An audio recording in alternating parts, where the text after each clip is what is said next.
Assalamualaikum warahmatullahi wabarakatuh. Alhamdulillah wassalatu wassalamu ala Rasulillah wa ala alihi wa sahbihi wa mawalah wa la hawla wa la quwata illa billahi wa ba'du. Baik, kita lanjutkan pembahasan kitab Al-Kabair karya Al-Imam Al-Zahabi rahimahullahu ta'ala. Dan kita masuk pada dosa besar yang ke-42, istri durhaka kepada suaminya. Ma'asyiral muslimat, ibu-ibu yang dirahmati Allah Subhanahu wa taala, kita tahu bahwa tujuan berumah tangga adalah menciptakan dua perkara. Pertama, mawaddah, dan yang kedua, rahmah. Dan itu difirmankan di dalam Al-Quranul Karim, wa min ayatihi an khalaqa lakum min anfusikum azwaja litaskunu ilaiha wa ja'ala bainakum mawaddatan wa rahmah inna fi dzalika laayatin liqaumin yatafakkarun. Dan dari tanda-tanda kuasa Allah, ayat-ayat Allah, Allah Subhanahu wa taala menjadikan kalian itu berpasang-pasangan, ada suami, ada istri. Tujuannya adalah wa ja'ala bainakum mawaddatan wa rahmah, agar Allah Subhanahu wa taala jadikan kepada kalian itu mawaddah, saling mencintai, wa rahmah, saling memberikan kasih sayang sesamanya. Dan itu sebuah tanda kekuasaan Allah bagi orang-orang yang mau berfikir. Ini tujuan orang berumah tangga, maksudnya di dunia. Adapun di akhirat tentu tidak lain dan bukan tujuan berumah tangga itu untuk meraih surga. Karena tujuan rumah tangga itu bukan segala-galanya, tetapi wasilah. Ibarat kapal, kalau seandainya mengarah ke sorga, naik di situ. Tetapi kalau kemudian mengarah ke neraka, turun dari situ. Karena rumah tangga itu wasilah dari wasilah amal soleh menuju sorga. Itu di akhirat. Tapi di dunia, tujuan rumah tangga itu supaya tenang hatinya karena adanya rasa cinta dan juga kasih sayang di antara pasangan suami istri. Nabi Adam alaihi salatu wassalam ketika diciptakan oleh Allah Subhanahu wa taala, Allah Subhanahu wa taala tinggalkan Adam di sorga. Dan sorga kurang apa, Bu? Semua ada di sorga itu. Mala ainun ra'at wala udhunun sami'at wala khatara ala qalbi bashar. Kenikmatannya tidak pernah dilihat mata, tidak pernah didengar telinga, bahkan terlintas pun tidak, saking nikmatnya kehidupan sorga itu. Makanya orang itu ingin tinggal di sorga. Tetapi ketika Adam hidup sendirian di sorga, sorga yang demikian luar biasa nikmatnya membuat Adam takut. Karena hidup sendirian masalahnya. Makanya kemudian ketika Adam alaihi salatu wassalam tertidur, kemudian terbangun, rupanya di sampingnya ada pasangannya Hawa. Kemudian Adam bertanya kepada Hawa, siapa kamu? Man anti, siapa kamu? Maka Hawa mengatakan, saya Hawa. Disebut Hawa karena Hawa dicipta dari zat yang hidup, dari tulang rusuk Adam yang paling atas, yang paling bengkok sebelah kiri dekat jantung. Kemudian Adam bertanya lagi kepada Hawa, kamu diciptakan dari apa? Maka Hawa kemudian menjawab, diciptakan dari tulangmu. Makanya Nabi SAW bersabda, khuliqatil mar'atu min dila'in, bahwa wanita diciptakan dari tulang rusuk laki-laki.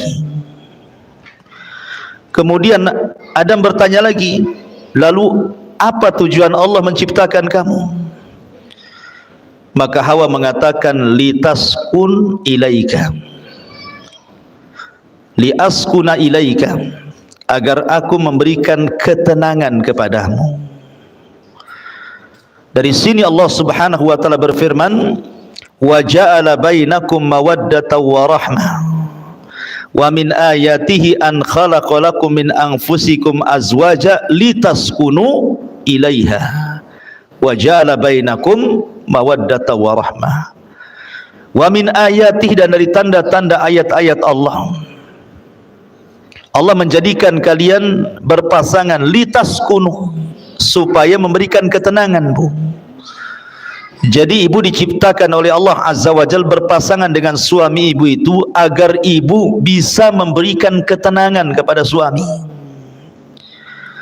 Karena banyak suami itu harusnya ketika berumah tangga dia tenang, malah tidak tenang. Banyak suami-suami yang tidak tenang.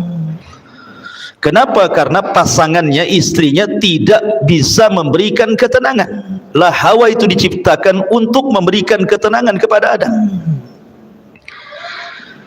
Ingat ini Bu ya, saya kan konteksnya menasihati ibu. Kalau ada bapak-bapak tentu beda lagi ceritanya ya.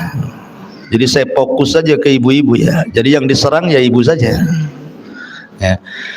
Jadi posisi ibu itu litaskun, supaya memberikan ketenangan kepada bapak, bukan malah kemudian merepoti laki-laki sehingga rumah yang besar, uang yang banyak, kendaraan yang mewah tidak bisa tenang.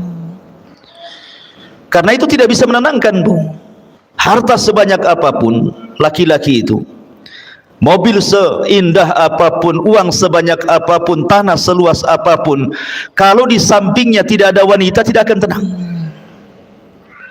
Dan lebih tidak tenang lagi kalau wanita yang diharapkan ketenangannya tidak menenangkan. Makanya posisi ibu itu harusnya memberikan ketenangan. Jangan sampai kemudian menjadikan suami tidak tenang. Apa yang harus dilakukan oleh ibu? Wa ja'ala bainakum mawaddatan wa rahmah. Coba ciptakan rasa cinta. Macam mana suami cinta dengan saya, macam mana suami sayang dengan saya. Itu kan rahasianya ada di ibu, tidak perlu diajarkan. Karena begini Bu, laki-laki itu ada sisi emosi. Saya selaku laki-laki merasakan laki-laki itu ada sisi egoisnya, ada sisi emosionalnya. Yang bisa mengerem itu hanya agama. Tetapi kalau kita melihat suami-suami yang ada di umum sana yang kurang pendidikan agamanya, maka terkadang rumah tangga itu jadi pelampiasan, Bu. Jadi kalau dia ada masalah di luar, itu sansaknya itu ibu tuh yang jadi objeknya itu, padahal masalahnya di luar. Sampai ada kisah seorang laki-laki menceraikan 5 wanita sekaligus. Pernah dengar Bu? 5 wanita sekaligus, 4 istrinya, 1 istri tetangganya. Gimana caranya itu? Kok bisa menceraikan istri tetangganya? Jadi laki-laki ini dia ada masalah di luar, mobilnya mogok, kendaraannya tidak sampai ke perusahaan, dia sudah emosi itu dengan mobilnya. Ketika dia emosi, telepon pula istri pertamanya, omongannya nggak enak. Akhirnya dia berjanji untuk menceraikan istrinya, pulang dia. Sampai di rumah, mana istriku yang pertama? Datang istri yang pertama, kenapa kau ngomong begini begitu? Anti talik, saya ceraikan kamu. Satu tuh kena cerai. Datang istri keduanya, kaget. Bang, salah apa istrimu tuh? Kenapa kau ceraikan dia? Bertakwalah kau kepada Allah. Marah lagi, namanya lagi emosi Bu. Dipanas-panasi makin emosi. Oh kalau gitu kau ceraikan juga kau, katanya. 2 lah diceraikan. Datang lagi istri ketiganya. Kemudian ketika melihat 2 istri diceraikan, a'udzubillah, aku berlindung kepada Allah. Kenapa kau ceraikan 2 orang itu? Kamu juga ingin cerai? Aku ceraikan juga. 3 lah tuh. Datang istri keempatnya mengatakan, bang, kau sudah ceraikan 3 istrimu, sekarang tinggal aku. Ceraikan juga aku. Akhirnya diceraikan. Oh, kau minta cerai juga? Anti talik, kalau gitu ku ceraikan juga kamu. Datang istri tetangganya, dengar kan, kok ribut-ribut. Ketika melihat laki-laki itu, kata istri tetangganya, a'udzubillah, hei fulan, aku berlindung kepada Allah, bagaimana bisa kau menceraikan dalam sekejap 4 istrimu? Lagi emosi, bu. Oh, kalau gitu saya ceraikan kamu sebagai wakil suamimu kalau suamimu mengizinkannya. Datang suaminya, aku izinkan, katanya. Coba bayangkan. 5 perempuan dicerai dalam satu waktu. Nah, itulah kisah seorang laki-laki menceraikan 5 istri itu gara-gara emosi, bu. Artinya begini, bu, dalam kondisi apapun ibu tidak tahu suami itu ada masalah apa di luar. Makanya kenapa seorang wanita itu digunakan atau difungsikan oleh Allah untuk memberikan ketenangan. Lihat Khadijah ketika Nabi SAW dalam kondisi ketakutan, kemudian dia datang kepada Khadijah dan mengatakan, dassiruni, dassiruni, selimuti aku, kata Rasul. Maka Khadijah pun menyelimuti Rasul dan masuk dalam selimut itu juga. Kenapa kemudian Rasul minta diselimuti? Karena salah satu yang bisa menenangkan itu selimut, bu. Orang lagi takut biasanya sembunyi di balik selimut, itu ngurangi sedikit lah. Baru setelah tenang, baru Khadijah pun kemudian bertanya, ada apa? Maka Rasul menceritakan. Khadijah langsung mengatakan, wallahi, demi Allah, engkau tidak mungkin dihinakan Allah. Orang sepertimu loh, orang baik, gak mungkin dihinakan Allah dengan peristiwa seperti ini. Karena bagaimanapun Rasul belum tahu makhluk yang bersayap yang segede apa gitu ya, sayapnya saja terbentang antara ufuk ke ufuk gitu ya. Bisa saja syaitan, bisa saja iblis, bisa saja jin, bisa saja apa, kan tidak tahu. Sehingga wajar ketakutan, karena belum tahu kalau itu adalah malaikat masalahnya. Kalau sudah tahu itu Jibril, ya nggak mungkin ketakutan Rasul kan itu. Maka Khadijah hanya mengatakan, wallah la yuhzikallahu abada, demi Allah, orang sepertimu tidak mungkin dihinakan Allah subhanahu wa ta'ala. Engkau ini orang yang suka menghormati tamu, menyambung silaturahim, membantu orang, macam-macam sifat Rasul yang baik. Kemudian disampaikan Khadijah kepada Rasul, sampai Rasul kemudian tenang. Begitulah seorang wanita. Jadi ciptakan al-hub, perasaan cinta dan juga kasih sayang. Sampai ada satu kisah. Jadi ada seorang tua yang sudah tua, seorang ibu yang sudah tua, bu, tinggal di Amerika. Ceritanya tinggal di Amerika, di negeri kafir. Ibu ini sedang sakit, sudah nenek-nenek, sudah tua, sakit. Kemudian ada seorang wanita muda merawat dia setiap hari. Merawat dia setiap hari. Terkadang menyuapi, ngurutin, mijitin, menghibur dengan kata-katanya. Baik sekali wanita muda ini kepada ibunya ini. Jadi susternya itu heran gitu ya, karena setiap hari asik dia saja, seolah-olah nggak ada keluarga lagi. Ibu ini asik dia lagi gitu. Jadi dia bertanya, siapa kamu? Apa tidak ada keluargamu? Kenapa kamu terus yang menjaga ibumu ini? Katanya perempuan muda ini bukan ibuku. Jadi kagetlah suster ini ya, karena perlakuan anak ini persis seperti ibunya sendiri gitu ya, memberikan kasih sayang, ngasih makan, begitu seterusnya lah. Jadi perawat kafir ini heran, bukan ibunya tetapi memperlakukan lebih daripada ibunya. Jadi perawat ini tanya, kamu ini siapa? Maka maksudnya ibu itu siapanya kamu gitu ya. Kata wanita muda itu, aku ini seorang muslimah. Aku ini seorang wanita muslimah. Ibu ini adalah mertuaku. Dia adalah ibu daripada suamiku. Jadi ketika mendengar nih suster ini bahwa itu bukan ibunya tapi mertuanya, bukan yang melahirkannya, tetapi sayangnya begitu luar biasa. Kok bisa gitu ya? Akhirnya dia berpikir, demi Allah, kata suster kafir ini, aku punya ibu, kemarin pun sakit, tetapi aku tidak pernah menjenguknya.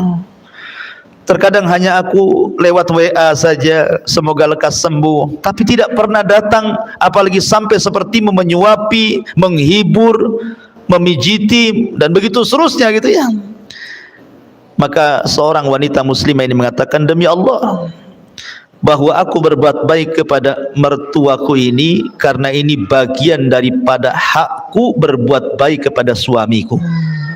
Oh, ketika mendengar indahnya syariat Islam ini, akhirnya kemudian suster kafir ini masuk Islam. Lihat ya. Jadi ketika ibu ini berbuat baik kepada orang tua suami, maka ibu harus menganggap orang tua suami itu sama dengan ibu sendiri, dan itu bagian bahwa ibu sedang melaksanakan hak sebagai seorang istri kepada suaminya. Ini di zaman ini tidak aneh gitu ya, suami ini ngirim uang sama ibunya, ibu pula yang emosi, ya kan? Jangan banyak-banyak bang kalau ngirim itu. Ini rumah belum selesai, kulkas belum dibeli, sepeda motor belum lunas, tanah sebelah belum dibeli. Aduh, semua pengen semuanya. Itu namanya ngajari durhaka suami kepada orang tua namanya. Tidak boleh. Yang ada ibu menjadikan mertua itu sama sayangnya dengan kepada ibu sendiri. Itu yang harus dilakukan sebagai hak seorang istri kepada suami. Ya. Ma'asyiral muslimat, ibu-ibu yang dimuliakan Allah Subhanahu wa taala. Makanya juga ada satu kisah nanti kita sebelum masuk. Kisah luar biasa ini, Ibu. Jadi satu sisi ini seorang wanita percontohan kepada ibu-ibu yang lainnya ya. Ada satu kisah saya baca dalam kitab, lupa kitabnya. Tapi ini kisah nyata gitu ya. Jadi ada seorang wanita muslimah, akhlaknya baik sekali, sayang dengan suaminya, cinta dengan suaminya, pokoknya luar biasa.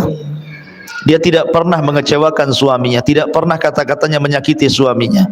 Dia berusaha tidak ada pertengkaran dalam rumah tangganya. Satu hari pun tidak pernah bertengkar dia. Jadi ada feedback, karena istrinya juga baik, apalah yang kurang dari istriku.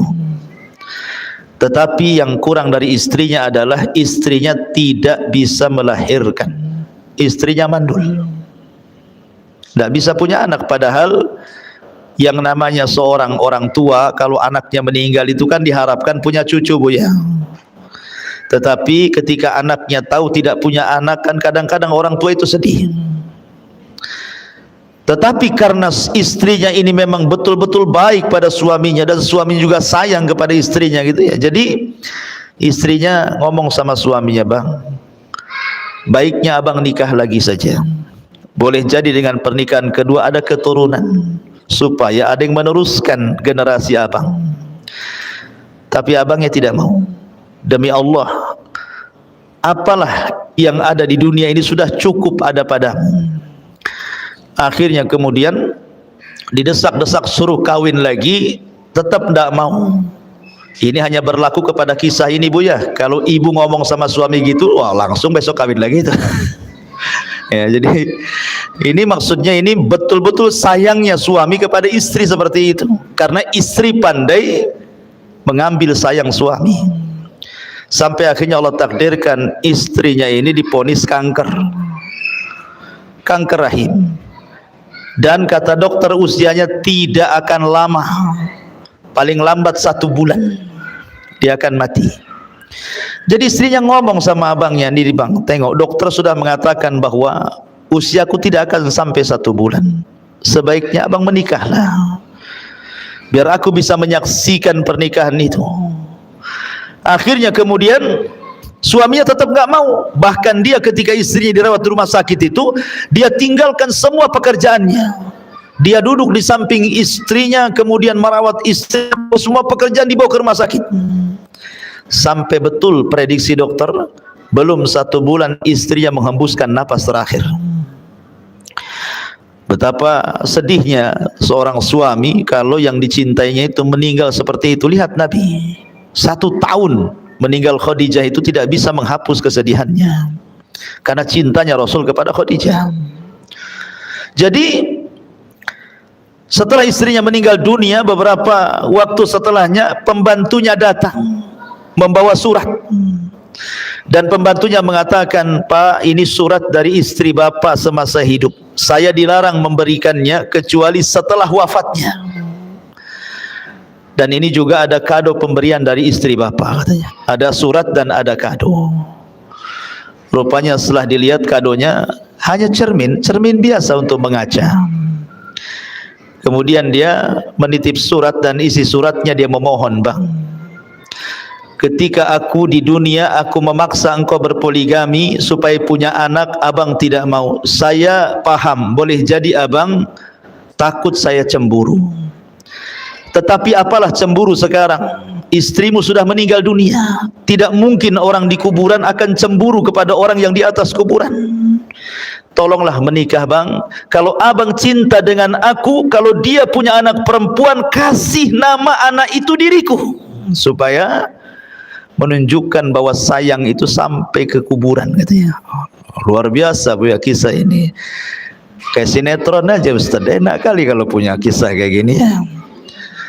Tapi tidak mustahil kok bisa dilakukan seperti ini kalau istri itu pandai menciptakan mawaddah warahmah. Lah salah satu Bu yang meretakkan rumah tangga, salah satunya yang meretakkan rumah tangga dan hilangnya mawaddah dan rahmah adalah durhakanya istri kepada suami. Apa itu? Ini kita akan bahas dalam kitab ini. Allah Subhanahu wa taala berfirman, "Wallati takhafuna nusuzahunna fa'idhuhunna wahjuruhunna fil madhaji' wadribuhunna fa in ata'nakum fala tabghu 'alaihinna sabila innallaha kana 'aliyan kabira." Perempuan-perempuan yang kamu khawatirkan akan nusuz. Nusuz itu selingkuh, melakukan perbuatan-perbuatan keji dalam rumah tangga. Tidak mesti selingkuh beneran dengan laki-laki, tidak. Bisa saja dia melawan dengan kata-katanya, bisa saja melawan dengan perbuatannya sehingga menjadikan suami marah dan emosi. Maka tugas suami fa'idhuhunna, pertama memberikan nasihat kepada istrinya. Wahjuruhunna fil madhaji, tidak bisa diberikan nasihat, pisah ranjang. Kalau wanita berakal, ketika suaminya saja tidak mau menyentuhnya itu sudah sakit hati Bu. Kalau wanita itu berakal, ketika suami tidak mau menyentuh, apalagi tidur di tempat lain, istri di atas, suami di bawah atau lain kamar, itu sudah sakit hati. Tapi wanita zaman sekarang akalnya sudah nggak ada. Nggak apa-apa, tidurlah sana katanya. Kadang-kadang wanita seperti itu ya. Wadribuhunna, kalau masih nekat juga, ndak mau sadar juga, ndak mau minta maaf juga, maka suami boleh memukul sebagai simbol itu akhir daripada nasihat. Maka boleh seorang suami menceraikan. Kalau sudah dipukul, fa in ata'nakum, kalau memang istrinya taat lagi, bertobat lagi, fala tabghu 'alaihinna sabila, maka tidak boleh mencari jalur cara untuk supaya rumah tangganya retak. Innallaha kana 'aliyan kabira, karena Allah zat yang maha tinggi lagi maha besar. Di sini ada kata-kata wallati takhafuna nusuzahunna, dan wanita-wanita yang kamu khawatirkan akan nusuz. Jadi Nabi SAW ketika mengatakan bahwa ada wanita-wanita yang nusuz, memang kenyataannya banyak wanita-wanita itu yang nusuz, baik dengan ucapan atau dengan perbuatan, dan yang banyak adalah dengan ucapan. Yang paling banyak nusuz seorang istri itu ucapan istri kepada suami. Makanya ketika Nabi SAW diperlihatkan tentang neraka, apa kata Rasulullah? Ittala'tun narah, aku diperlihatkan neraka, kata Rasul. Fa idza aktsaru ahlihan nisa, rupanya kebanyakan penduduknya wanita semuanya. Ada laki-laki tapi banyak wanitanya. Kemudian sahabat bertanya, apakah mereka kufur kepada Allah? Maksudnya tidak salat, tidak puasa, tidak zakat, tidak ibadah, tidak baca Quran gitu ya. Kata Rasul, tidak, mereka rajin salat, sebagian mereka rajin puasa, sebagian mereka rajin sedekah, sebagian mereka rajin ibadah. Pokoknya hak dia dengan Allah tidak dikurangi. Lalu kenapa mereka bisa masuk neraka? Maka Rasul mengatakan, walakinnahunna yakfurnal ashir. Karena mereka wanita itu suka kufur dengan suami dengan kata-katanya. Ingat, di sini dengan kata-katanya. Karena biasanya lisan kalau nyakiti orang lebih berpengaruh dibandingkan yang lainnya. Kemudian Nabi SAW ditanya gitu ya, bagaimana bentuk kufurnya?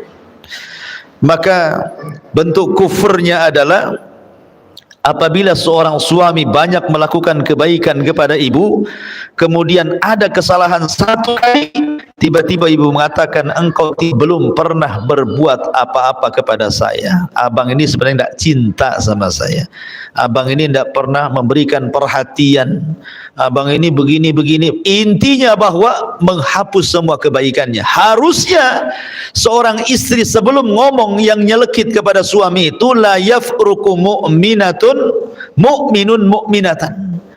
Baik seorang istri memandang suami, suami memandang istri, sebelum mengeluarkan kata-kata itu, Bu, timbang pasangannya itu. Baiknya seberapa, buruknya seberapa.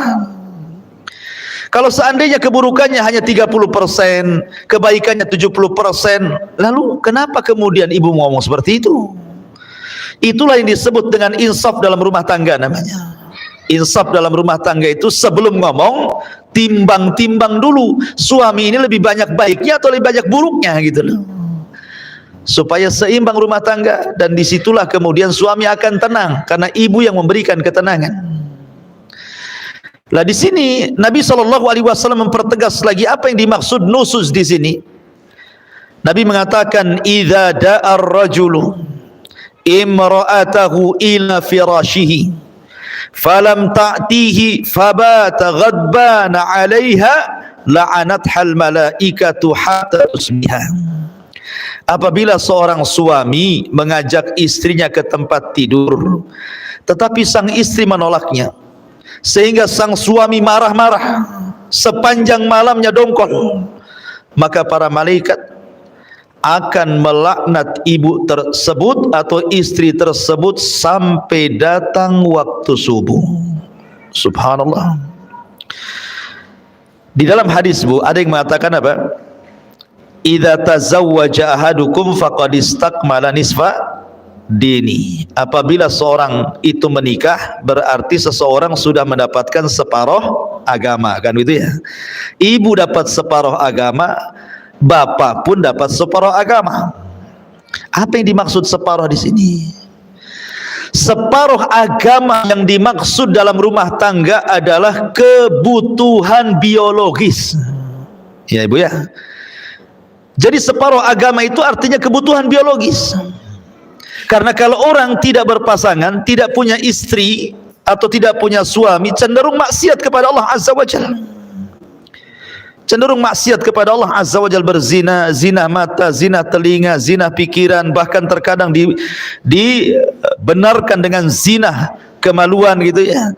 Tetapi ketika kemudian seseorang menikah, semua terjaga. Dari sinilah makanya apabila seorang wanita atau laki-laki kemudian menikah, maka separuh agama sudah ibu dapati dan separuh agama suami sudah dapati. Kenapa? Karena sudah terpenuhi hajat biologisnya, sudah terpenuhi.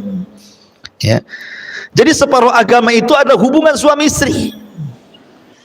Makanya kalau seandainya seorang wanita kemudian diminta oleh suaminya kok menolak gitu kan, makanya kenapa syariat Islam itu sampai betul-betul mengutuk wanita itu, sampai diutus malaikat yang khusus melaknat. Jadi ada malaikat-malaikat tuh yang diutus oleh Allah, dia kerjanya yang laknat saja, melaknat orang.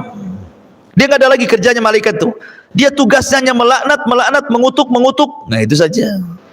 Dan salah satu malaikat itu yang suka melaknat dan mengutuk itu akan mencari ibu-ibu di malam hari. Siapa yang suaminya dongkol gara-gara ibu, siapa yang suaminya marah gara-gara ibu, gara-gara hubungan ranjang, maka malaikat itu akan terus mengutuk-ngutuk ibu walaupun ibu sedang tidur sampai subuh. Bayangkan kalau Allah takdirkan ibu tidak bangun lagi tuh. Ibu meninggal dunia sementara sedang dikutuk-kutuk malaikat, apa jadinya tuh? Ya, makanya di sini kenapa kemudian Imam Zahabi rahimahullahu taala memasukkan durhaka kepada istri dalam bab hubungan suami istri yang khusus itu bagian daripada dosa besar. Dalam riwayat yang lain, idza batatil mar'atu hajiratu firasha zawjiha la'anathal malaikatu. Apabila sang istri semalam menjauhi tempat tidur suaminya, maka para malaikat akan melaknatnya. Maksudnya kalimat menjauhi ini Bu, bisa secara hissi, bisa secara maknawi. Secara hissi, ibu pindah ranjang, ya, dengan alasan apalah, tidak mau tidur sama suaminya, itu secara hissi. Secara maknawi gitu ya, suami tidak tertarik sama ibu, ya. Ya maaf, mungkin kadang suami tidak suka dengan istri, mungkin ngoroknya keras gitu kan. Ada istri itu ngoroknya 1 kilo kedengaran, kok gitu kan. Suaminya baru datang capek-capek, harusnya itu kan istri kan di rumah nggak ngapa-ngapain, ya kerja juga sama. Kalau bisa itu, kalau tahu memang ibu tukang ngorok, biarkanlah suami tidur dulu kan, itu ya, baru ibu tidur. Sebab kalau ibu tidur dulu udah suami capek kena ngorok ibu, kan double tuh ya capeknya itu kan, dongkol di perusahaan, dongkol pula sama ibu ya. Artinya ada menjauh secara maknawi, atau mungkin dandanan ibu kurang menarik gitu ya, sehingga kemudian suami ini tidak suka, malas tengok ibu. Habis di jalan dia nengok perempuan-perempuan seksi, sampai di rumah pula ibunya malah menggunakan pakaian-pakaian gak jelas, atau malas dandan, badannya ndak wangi, pokoknya nggak selera lah ibaratnya gitu ya. Itu juga maknanya menjauh secara maknawi tuh. Kalau hissi jelas-jelas ya, umpamanya tidur di bawah aja lah kan gitu ya. Tapi secara maknawi, secara maknawi ini yang banyak ini biasanya. Ya, karena seolah-olah karena sudah rumah tangga lama, anak sudah 3, 4 gitu, suami tidak mungkin ini juga asal-asalan, tidak begitu Bu. Nabi SAW itu ketika menikah dengan Aisyah radhiyallahu anha sudah tua gitu ya, dan sebagian istri Rasul juga banyak yang sudah tua, tapi mereka mencontohkan bagaimana menjadi seorang istri Nabi dan akan dicontoh oleh istri-istri umat Nabi SAW sampai hari ini. Maka bahagiakan suami. Kemudian Rasul juga mengatakan, walladzi nafsi biyadi ma min rajulin yad'u imra'atahu ila firashiha fata'ba alaihi illa kana alladhi fis sama'i sakhitan 'alaiha hatta yarda anha zawjuha. Demi zat yang jiwaku berada di tangannya, ketika ada seorang suami mengajak istrinya ke tempat tidur tetapi sang istri mengabaikannya, maka zat yang ada di langit akan murka kepada wanita tersebut sampai suaminya ridha kepadanya. Bayangkan zat yang ada di langit. Siapa? Allah. Allah akan murka. Ya. Pertama malaikat sudah murka, ini zat yang maha pencipta murka kepada kita, ini kan luar biasa Bu. Ya. Kalau Allah sudah murka, siapa yang bisa meredam kemurkaan Allah? Makanya kenapa kemudian Imam Zahabi memasukkan minal kabair, dosa besar. Bahkan dalam riwayat, la yahillu limra'atin antasuma wa zawjuha syahidun illa bi'idni wala ta'zana fi baitihi illa bi'idni. Tidak halal artinya haram. Ketika Rasul mengatakan tidak halal, berarti kebalikannya haram. Seorang wanita berpuasa sunnah sementara suaminya hadir, suaminya tidak kerja, suaminya di rumahnya, tidak boleh kecuali izin daripada suaminya. Izin pun kalau seandainya paginya diizinkan kemudian siang dia minta, batalkan Bu. Bagaimanapun melayani suami hukumnya wajib, tapi puasa sunnah ya sunnah. Al wajib muqaddam ala sunnah, yang wajib lebih diutamakan dibandingkan yang sunnah. Jangan banyak alasan lah, kan abang tadi ngizinkan pagi, masa sekarang nggak usah ada alasan. Ngapain buat alasan? Ibu ini kan puasa cari pahala, ini pahala yang lebih besar di hadapannya. Kenapa pula mempertahankan pahala yang kecil, mengabaikan pahala yang besar? Kan aneh jadinya. Ya. Nah, itu juga sebuah perhatian, karena sekali lagi bahwa salah satu tujuan berumah tangga itu menciptakan kebahagiaan, dan 50%-nya bicara tentang biologis hubungan suami istri. Ya. Kemudian juga Nabi mengatakan, "Lau kuntu amiran ahadan an yasjuda li ahadin la amartul mar'ata an tasjuda li zawjiha li idhami haqqiha." Kalaulah saja aku dibolehkan untuk menyuruh seorang agar sujud kepada yang lainnya, niscaya aku perintahkan istri sujud kepada suaminya karena besar haknya. Begitulah, maka jangan pernah menentang ajakan suami. Jangan pernah ada alasan, saya ini capek Ustaz, dari pagi lah saya ini masaklah, inilah itu dan lain sebagainya, ya kan? Memang hidup di dunia kan capek, Ibu. Siapa yang tidak capek? Hidup di dunia ini capek. Tidak ada yang tidak capek, ya kan? Semua jadi ibadah gitu ya. Makanya sekecil apapun dalam urusan rumah tangga itu jadi ibadah, Bu. Contoh, Bu, pandangan, an-nazar. Apabila seorang pasangan memandang pasangannya yang lain, suami memandang istrinya, istri memandang suaminya, nazaran, dengan pandangan yang menyenangkan, maka Allah akan buat pandangan itu menjadi pandangan rahmat, Bu. Jadi kalau ibu memandang suaminya karena sayang, karena cinta, maka Allah ganti pandangan ibu itu menjadi pandangan rahmat kepada suaminya. Ya, Bu, ya. Jadi jangan sekali, kadang-kadang gara-gara masalah kecil pandangan sudah berbeda tuh. Istrinya pengen dibelikan apa sama suaminya kan, mungkin sudah janji tak sebulan 2 bulan mau belikan cincin umpamanya gitu ya. Bang, abang kan udah janji mau belikan cincin 5 gram jadilah bang, katanya. Kata abangnya, nantilah, belum ada uang. Mulai pandangannya sinis, beda tuh. Kan? Jangan, Bu, ya. Jangan seperti itu. Kalau bisa stabilkan sajalah pandangan itu. Nah, perlu kemudian gara-gara itu kemudian sinis pula gitu. Supaya suaminya dibuat pula persoalan, supaya suaminya betul-betul belikan ibu emas, dibuat gara-gara lah bahasanya kan. Jadi mandang saja pahala. Apalagi kalau lebih daripada itu, turun dari pandangan ke lisan, senyum. Senyum ini terkadang pengaruhnya lebih besar dibandingkan bicara, Bu. Ya. Senyum itu bisa lebih besar pengaruhnya dibandingkan orang bicara, merayu. Ya. Tetapi senyum itu pengaruh luar biasa. Saking berpengaruhnya senyum itu, sampai Rasul mengatakan loh, tabassumuka li akhika sadaqah. Senyum kamu kepada saudaramu itu dianggap sedekah. Loh, bagaimana kalau seorang istri senyum kepada suami? Tidak pernah senyum terus, kan enak, Bu, kalau orang senyum terus. Ya, kayaknya suami itu kayaknya tenang, kayak pengen pulang terus. Walaupun merasa salah itu, kalau nengok senyum istrinya itu tenang, Bu. Ya. Tapi kalau ibu sudah menampakkan apa namanya, wajah seramnya ya, gimana suami akan tenang? Senyumlah, walaupun ada masalah senyum. Terkadang aneh, ada seorang istri lagi masalah dengan suaminya, tiba-tiba ada telepon dari kawannya, sempat-sempatnya dia tertawa dengan kawannya di saat dia sedang bermasalah dengan suaminya.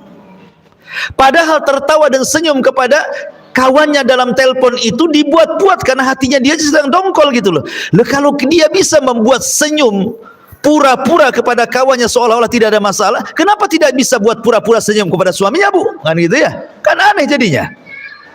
Kok sama orang bisa pura-pura, kok sama suami tak bisa pura-pura gitu ya?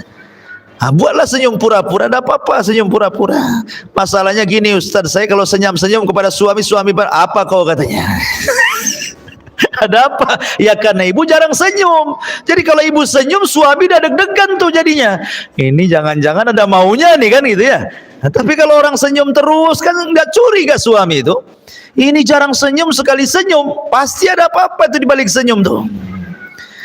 Makanya Apalagi kalau tambah daripada pandangan senyum sampai kepada kata-kata, sampai kepada perbuatan.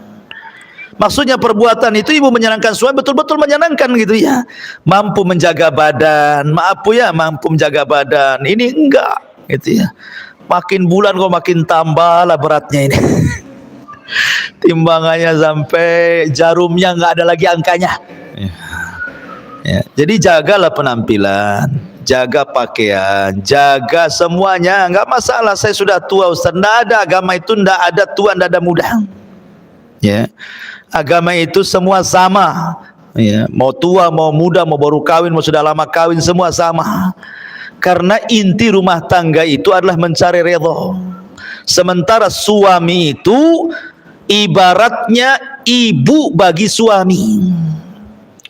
Kalau keridhaan Allah itu di tangan seorang ibu bagi suami, maka keridhaan Allah bagi istri ada di tangan suami. Mana dalilnya? Lihat hadis selanjutnya. Ungduri aina anti minhu fa innahu jannatuki wa naru. Berkata Aman bin Muhsan, aku pernah menceritakan suamiku kepada Nabi SAW. Lalu dia mengatakan, kata Nabi SAW ketika dia mengatakan, bagaimana kondisimu dengan suamimu? Kata wanita ini, aku sudah berusaha keras membahagiakan suamiku kecuali apa yang aku tidak sanggup, kata wanita ini. Maka Rasul bersabda, lihatlah di mana posisimu di hadapan suamimu. Karena suamimu bisa menjadi sorgamu dan juga bisa menjadi nerakamu. Jadi yang menentukan sorga dan neraka seorang anak wanita itu, istri itu adalah suaminya. Beda dengan suami. Kalau suami yang menentukan sorga dan neraka ibunya, orang tuanya, karena haknya lebih besar dibandingkan kepada istri dan anaknya. Beda dengan istri, ya kan? Kalau istri yang lebih berhak kepada suami. Adapun orang tuanya nomor dua. Kalau suami orang tuanya nomor pertama, istri dan anaknya nomor kedua. Makanya di mukadimah saya katakan jangan ibu ajari suami durhaka kepada orang tua. Jangan. Laki-laki itu berakal, Bu. Dia tahu bagaimana cara membahagiakan. Ya. Walaupun sebenarnya orang tua, dimanapun orang tua, Bu, ketika melihat anaknya sukses itu pasti dia senang. Dia senang. Terkadang ada sebagian orang tua itu tidak peduli dengan anaknya. Mau anaknya itu public figure, mau anaknya itu mungkin punya jabatan, punya pangkat, pemimpin. Kadang-kadang nggak peduli orang tua itu. Orang tua itu hanya menyokolahkan anak itu supaya anaknya jauh lebih baik dibandingkan orang tuanya. Apalagi orang-orang tua di desa yang tahu bahwa kita ini anaknya, gitu saja, nggak peduli ibu ini jadi apa di Batam, ini suami jadi apa, nggak peduli. Seorang tua itu di mana-mana hanya ingin diberikan kasih sayang kepada dia, gitu ya, dari anaknya. Maka ibu jangan ajari durhaka seorang anak kepada orang tuanya. Arahkan, ingatkan kalau perlu, Bu. Bang, gimana orang tuanya? Gimana? Udah dikirim belum? Udah ditelepon belum? Begitu ya.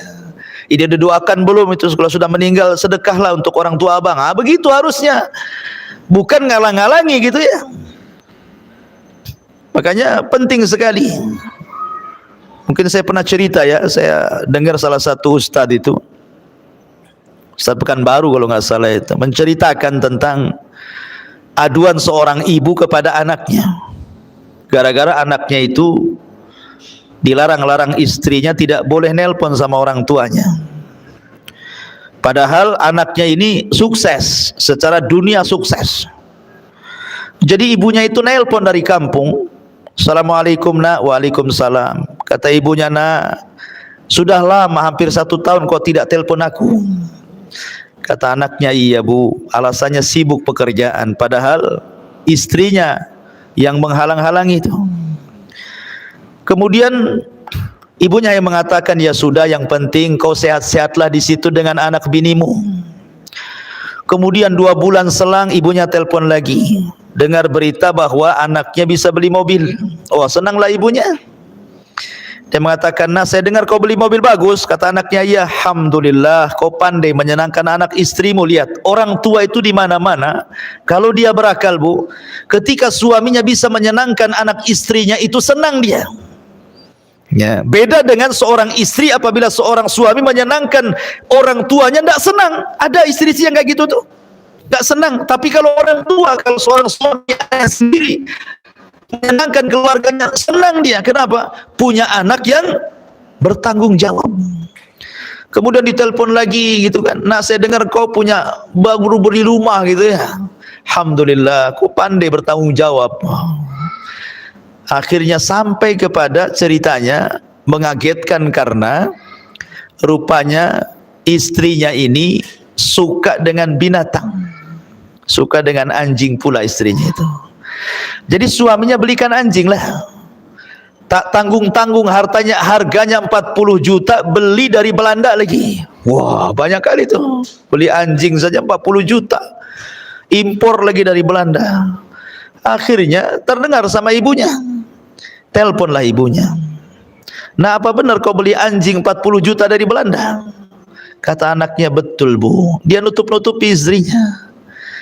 Kata ibunya, "Dengarkan, Nak, ini wasiat ibu terakhir kali ya. Kau beli anjing harga 40 juta. Kau buat tempat yang indah untuk anjingmu. Kau beli makan untuk anjingmu pagi, siang, sore, malam. Kau rawat anjingmu pagi, siang, sore, malam. Demi Allah, Nak, kalau seandainya Allah Subhanahu wa ta'ala wafatkan ibumu ini, kemudian Allah ciptakan kembali ke dunia, demi Allah, ibu tidak mau tercipta menjadi seorang manusia, hanya ingin tercipta menjadi seekor anjing supaya ibu bisa melihatmu." Oh, bayangkan, saking sakit hatinya seorang ibu itu.